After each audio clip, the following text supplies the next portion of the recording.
When people hear low self-worth, they often imagine someone who constantly criticizes themselves. But it usually looks much quieter.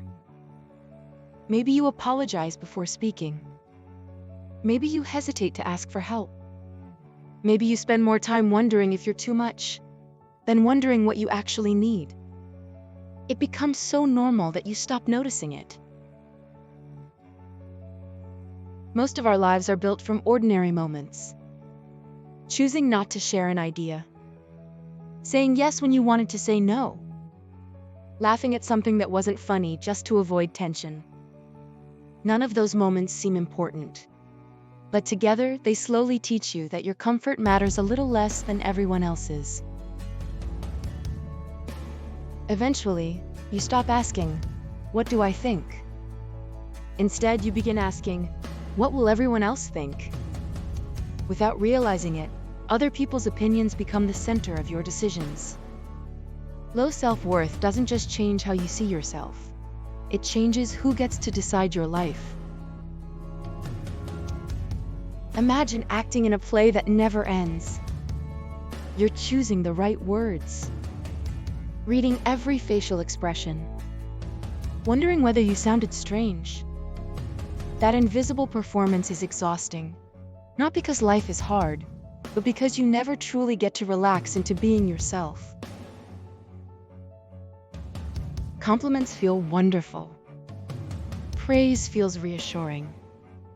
But when your self-worth depends on them, they stop becoming gifts and start becoming necessities. And necessities never feel like enough for very long. Some people work incredibly hard because they love what they do. Others work incredibly hard because they're hoping the next promotion, the next degree, or the next accomplishment will finally prove they matter. Sometimes we're not chasing success, we're chasing permission to feel enough. Think about a goal you once believed would change everything. You reached it. Maybe it felt amazing for a week. Then life continued. Your brain quietly created another finish line. Not because you're ungrateful, but because self-worth isn't something achievement can permanently provide.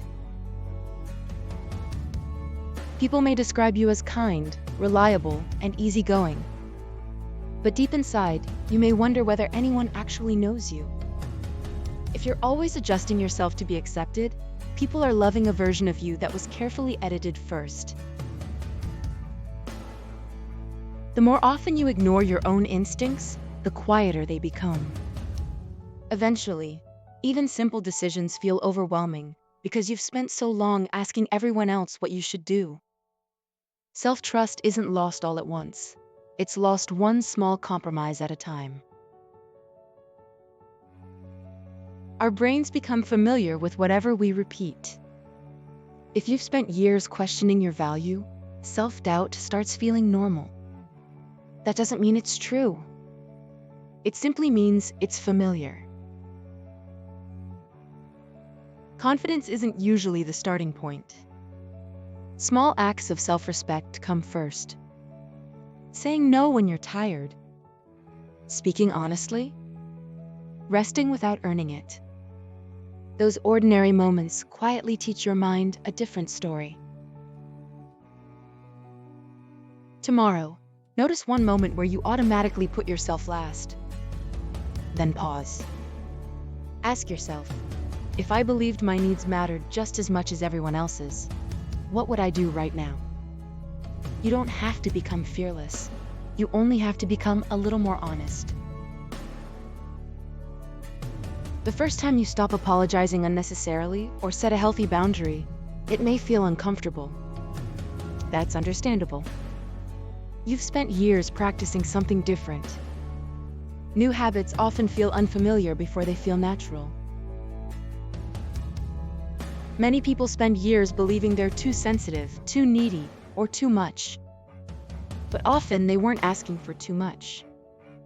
They simply believed they had to earn what every human being already deserves: respect, kindness, and care. The problem was never your needs. It was believing they needed permission to exist. You don't become more worthy because someone finally notices you, or because you achieve something extraordinary.